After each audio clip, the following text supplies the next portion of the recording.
Home alone, but not really. A quiet night, or so he thought it was supposed to be, just another night. Danny's parents had left for the weekend, trusting their 17-year-old son to stay home alone for the first time. No big deal. Just him, his laptop, and a bag of snacks. But by the end of the night, Danny would wish he was never alone.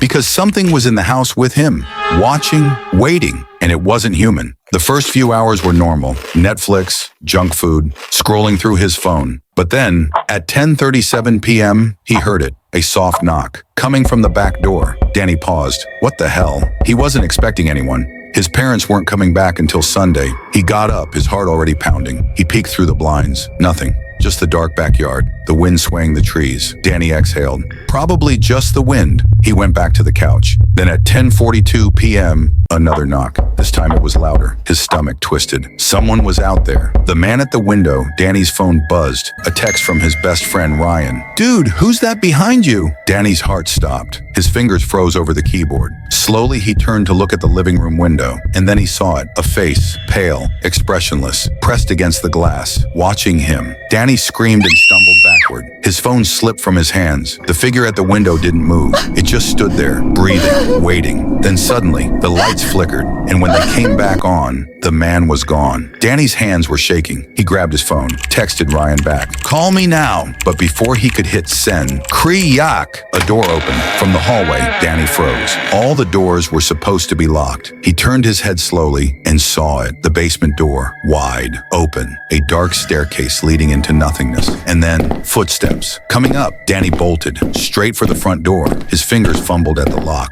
Click, click, click. It wouldn't budge. A whisper slithered through the air. Danny! The voice was coming from behind him, right at the top of the basement stairs. Danny didn't want to look. He didn't want to see, but his body betrayed him. He turned his head and saw it, a tall, twisted figure. Its face was blurred, shifting, unnatural. Its mouth didn't move, but somehow he still heard it whisper, "You're not alone." Then the lights went out. The next morning, Danny's parents came home. The front door was unlocked, the lights were on, and the house was empty. Danny was gone. The only thing left behind was his phone, still lying on the living room floor. And on the screen, one final message. I wasn't alone. Ever been home alone and felt like someone was watching? Ever heard a sound and convinced yourself it was just the wind? Maybe it was, or maybe it wasn't. Check your windows, lock your doors,